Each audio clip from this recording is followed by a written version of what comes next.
She said to her sister on speakerphone, "I'm training him. Soon he'll do whatever I want." She didn't know I was home early. I didn't interrupt. I just trained myself to want someone else. The panic in her eyes when she saw my packed bags. I, 32 male, came home early on a Thursday. Had a killer migraine, left work around 2 p.m. Cassie, 29, didn't expect me until 7. Opened the apartment door quietly, didn't want to wake her if she was napping. That's when I heard her voice from the bedroom, loud and clear. She was on speakerphone. "No, Mare, you don't get it. I'm training him, like literally training him." Cassie laughed. "Remember how he used to push back when I asked him to do stuff? Now he just does it." Her sister Meredith said something I couldn't quite hear. "Yeah, exactly. It's all about the system. You withdraw affection when they don't comply, reward them when they do. Ian's so desperate to make me happy that he'll do basically anything now. It's kind of pathetic but also convenient." I stood frozen in the hallway. 3 years together. Lived together for 18 months. Give it another few months, and I'll have him exactly where I want him. He's already doing all the cooking, cleaning, even makes my coffee in the morning how I like it. Dude works 50 hours a week and still comes home to handle everything. Meanwhile, I've been looking for the right job for 8 months? Meredith's response was muffled, but Cassie laughed again. "Please, he's not going anywhere. Where would he go? He's invested." Sunk cost fallacy. Plus, I've got him convinced that no one else would put up with his workaholic tendencies. Honestly, once you understand male psychology, they're easy to manage. I backed out of the apartment, closed the door silently. Sat in my car for maybe 20 minutes, just processing. 3 years. I thought we were partners. Turns out I was a project. Here's the thing. Cassie was right about some of it. I did do most of the housework. I did make her coffee every morning. I did work long hours and still handle the grocery shopping, meal prep, laundry, but I thought I was being a good partner, thought we were building something together. Instead, she'd been running psychological experiments on me, like I was a lab rat. I drove around for an hour, grabbed coffee, sat in a parking lot and made a decision. I wasn't going to confront her, wasn't going to argue or fight or try to make her see how messed up this was. People like that don't change. They just get better at hiding it. I was going to do exactly what she accused me of being too invested to do. Leave, but methodically, carefully, the way you dismantle something you built. Got home around 5, acted normal. She was watching TV, barely looked up when I came in. "Hey babe, you're home early." Migraine got better, figured I'd work from home tomorrow instead. "Oh, can you make that pasta thing for dinner? The one with the sun-dried tomatoes?" "Sure." I made the pasta. We ate. She talked about her day, some drama with her friend group. I nodded, responded at appropriate times. Inside, I was already gone. That night, lying next to her, I planned. Our lease was in both names, up for renewal in 3 months. I'd been hesitant about renewing, wanted to look for a bigger place, maybe buy something. Cassie kept saying we should wait. Now I understood why. Easier to keep someone manageable when they don't have roots. I had enough saved for a solid deposit on my own place. My name was on all the utilities. The furniture was mostly mine from before we moved in together. Started the next day. During my lunch break, I looked at apartments. Found a decent 1-bedroom about 20 minutes away. Filled out an application, got approved by Wednesday. Didn't tell Cassie. Instead, I started pulling back. Not dramatically. That would tip her off. Just slowly reducing my effort. Stopped making her coffee in the morning. When she asked why, I said I was running late. Started meal prepping only my own lunches. When she noticed, I said I was trying a new diet plan and didn't want to force it on her. "You've been acting weird," she said after about a week. "Just stressed with work." "Well, don't take it out on me. I need you present in this relationship, Ian." "I'm here. Are you though?" I looked at her. Really looked at her, saw the calculation in her eyes. She was running through her playbook, trying to figure out which manipulation would work. The guilt trip, the accusation, the tears. "I'm here," I repeated, "just tired." She softened, came over to hug me. "I know, babe, you work so hard. Maybe we should plan a weekend away? Just us?" Maybe. Over the next 3 weeks, I systematically prepared. Opened a new bank account at a different bank, started having my paycheck split, keeping just enough in our shared expenses account to cover my half of rent and utilities. Rerouted all my personal bills, went through the apartment, made a mental inventory of what was mine. Bought boxes, kept them in my trunk. Started reconnecting with friends. Cassie had slowly edged out of my life. Guys from college, coworkers I'd stopped hanging out with because Cassie always had plans for us or needed me home. "Where are you going?" she'd ask when I said I had plans. "Basketball with Greg." "You haven't played basketball in like a year." "Yeah, been too long. Should be fun." Her face would tighten. She didn't like it, but she couldn't quite figure out how to stop it without showing her hand. Called the landlord, told him we wouldn't be renewing. He was cool about it, said he appreciated the notice. Cassie's name was on the lease too, so she'd get the notification, but that was fine. By the time she did, I'd be gone. The shift in me was real. Wasn't even forced. Once you see someone for who they really are, you can't unsee it.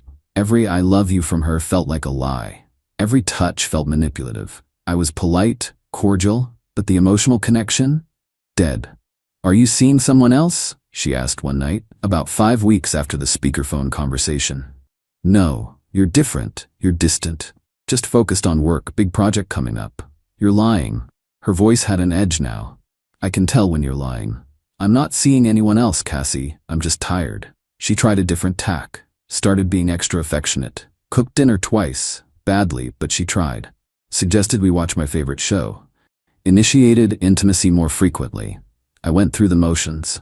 But inside, I was counting down days. Lease ended on the 31st. I planned to move on the 29th, a Saturday. Took the day off work, told Cassie I had to go in for an emergency project. Instead, I went to my new apartment, did the walkthrough, got the keys. Then I went home at 3 p.m. and started packing. Update 1. She came home around 4:30. I heard her key in the lock, her footsteps. Then silence. I was in the bedroom, loading clothes into boxes.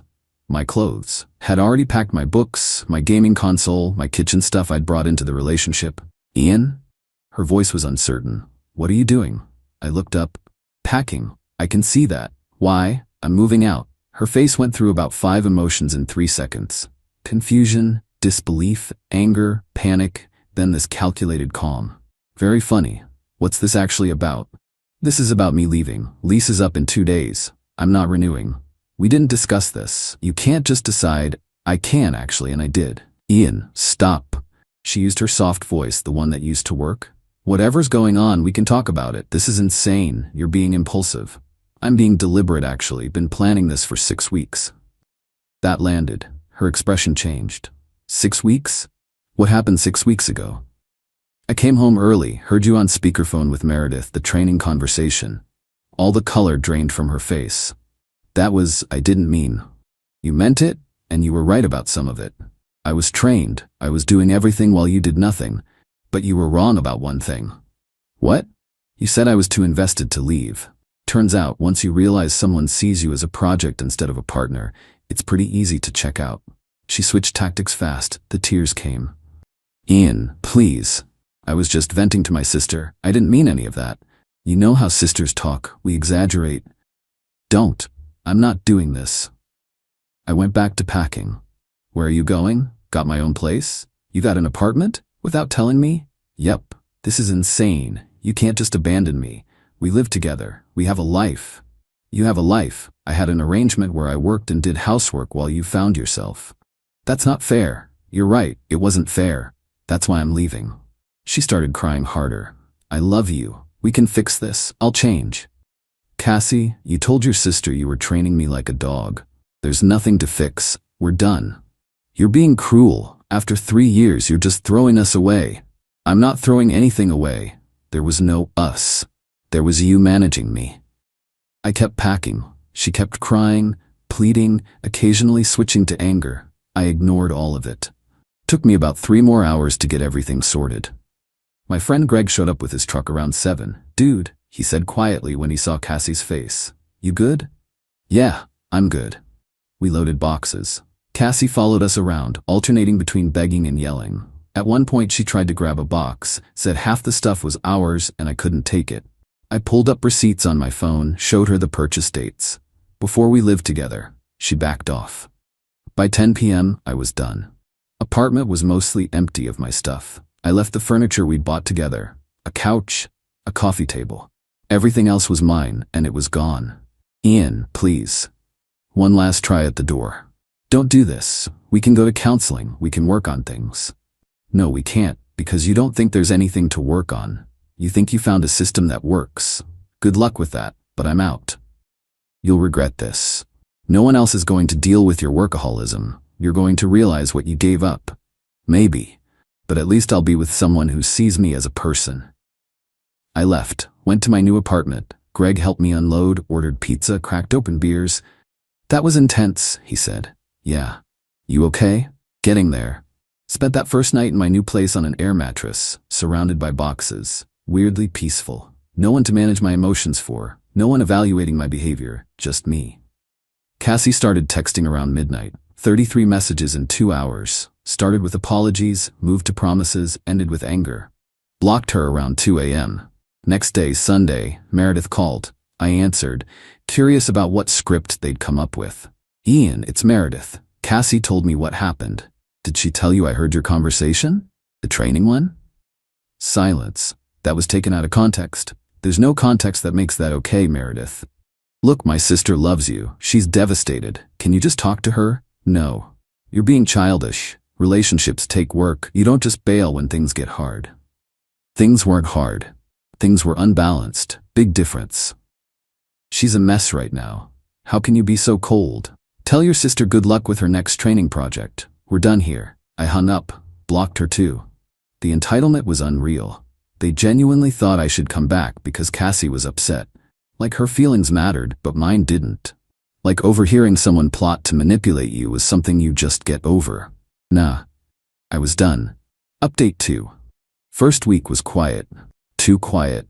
I kept waiting for the other shoe to drop. It dropped on day 9. Cassie showed up at my office. Security called up, asked if I wanted her sent up. I said no. She tried to push past, apparently, and they had to escort her out. My boss caught wind of it, pulled me aside. Everything okay? Security said your ex tried to force her way up? Yeah, sorry about that. Going through a breakup. She's having trouble accepting it. I'll make sure it doesn't happen again. No problem. Just wanted to check. Let us know if you need anything. That night, Cassie was waiting by my car in the parking garage. This is borderline stalking, I said. I just want to talk. We have nothing to talk about. Ian, please. I made a mistake. One stupid conversation with my sister and you're throwing away 3 years. It wasn't one conversation. It was your whole mindset. The conversation just showed me what you really thought. I'll prove it to you. I'll get a job. A real job. I'll do all the housework, whatever you want. I don't want anything from you, Cassie. That's the point. There's someone else, isn't there? That's why you're being like this. There's no one else. I just don't want to be with you. Her face twisted. You're pathetic. You know that? You're going to end up alone. No one's going to put up with you like I did. Probably right. Good thing I'd rather be alone than managed. I got in my car. She slapped the window, yelled something I couldn't hear. I drove away. Next came the family campaign. Her mom called. Her dad. Meredith again from a different number. All with variations of the same message. I was being unreasonable. Cassie made a mistake. Relationships require forgiveness. I was abandoning her when she needed me most. I kept my responses short. We're done. Please don't contact me again. Then blocked. The dirty trick came 2 weeks post-breakup. My landlord from the old place called. Hey Ian, got a problem. Cassie's saying you took stuff that belonged to both of you. She's asking me to help her get it back, or she'll sue me for not protecting her property rights. Did she provide proof of ownership? No, just her word. I have receipts for everything I took. Want me to send them? Yeah, that'd be great. Just covering my bases. Sent him a whole folder. Screenshots of purchase confirmations, credit card statements, dates showing I bought everything before we lived together. He thanked me, said he'd handle it. Cassie tried a different angle next, posted on social media a long, vague post about narcissistic partners and financial abuse and being left with nothing. Didn't name me, but anyone who knew us would know. I didn't respond, didn't engage, just kept living my life.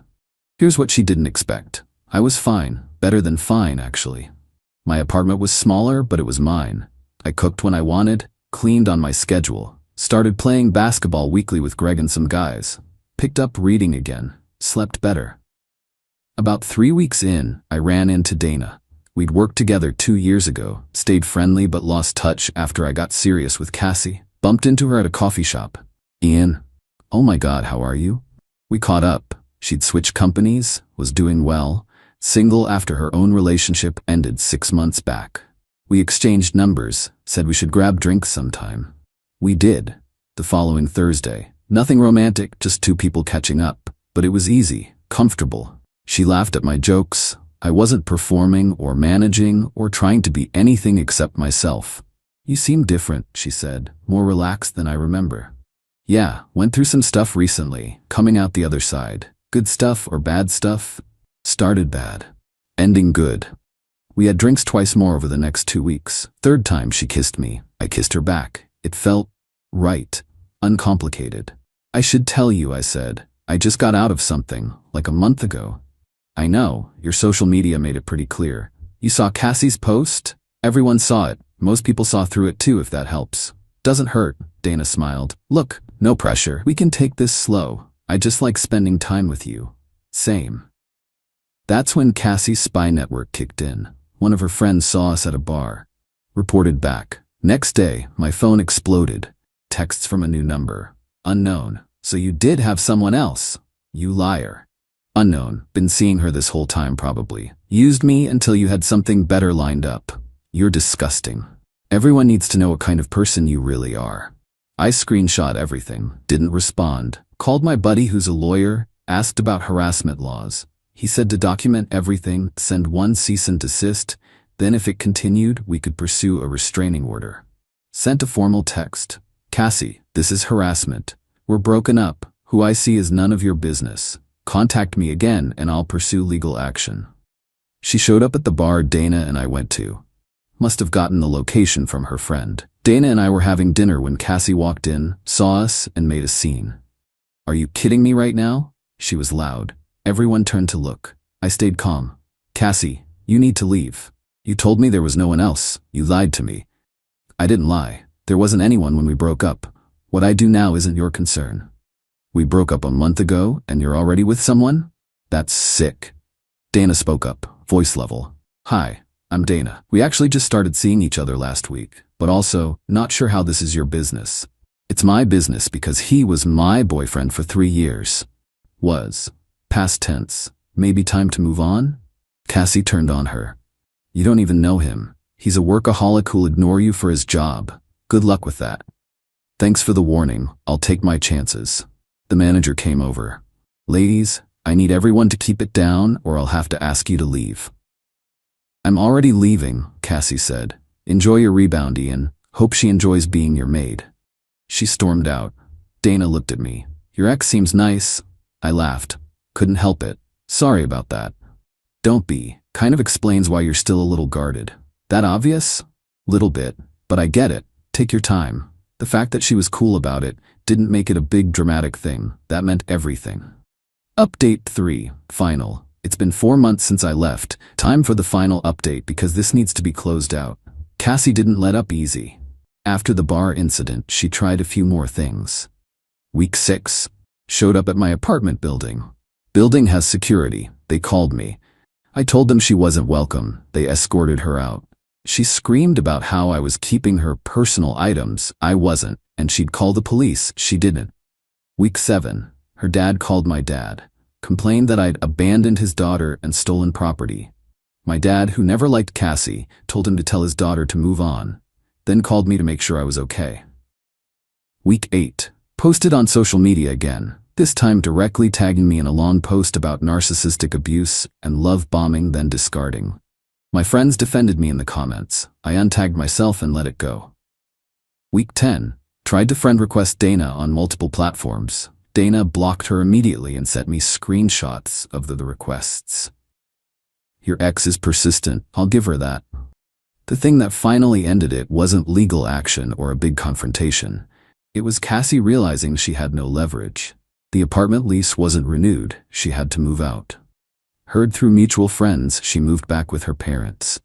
The narrative she'd been spinning about financial abuse fell apart when people realized she'd been unemployed by choice for 8 months, while I funded everything.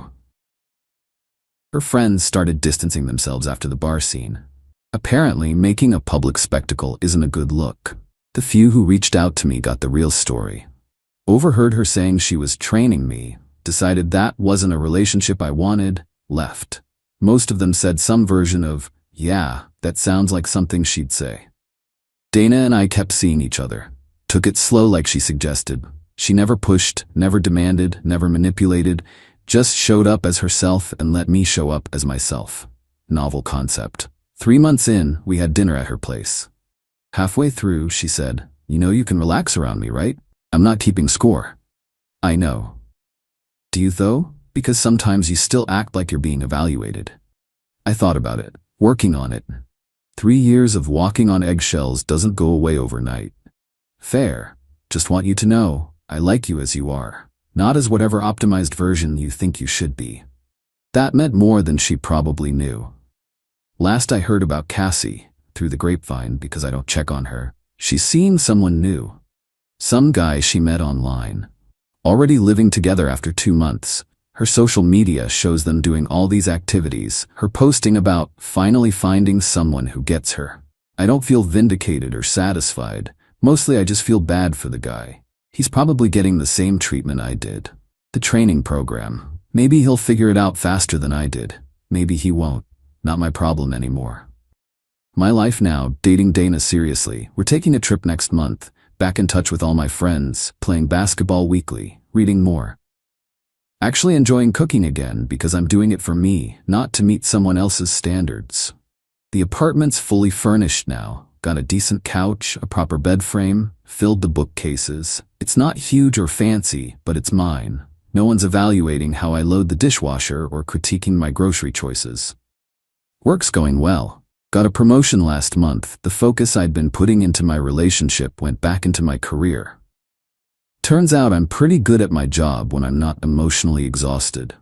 Someone asked me last week if I regretted how I handled it, leaving without a big confrontation, not trying to work it out.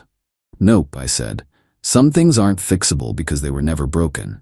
They were built wrong from the start. When someone tells you who they are, believe them. Cassie told Meredith I was a project to manage. That's who she was. Not who she became, not who the relationship made her. That's who she was all along. The training program worked both ways. She trained me to comply. I trained myself to leave. Only difference, my training actually stuck. I'm doing okay now? Better than okay. I'm happy. Not the performance of happiness to keep someone satisfied, actual, genuine contentment. That's what happens when you stop being someone's project and start being your own person again. To anyone in a similar situation, if your partner talks about you like you're something to manage rather than someone to love, that's not a relationship. That's a hostage situation with better decor. You can leave. It won't be easy, but it's worth it. Trust me on this one. Time to close this chapter. Got a life to live? That's actually mine. Peace.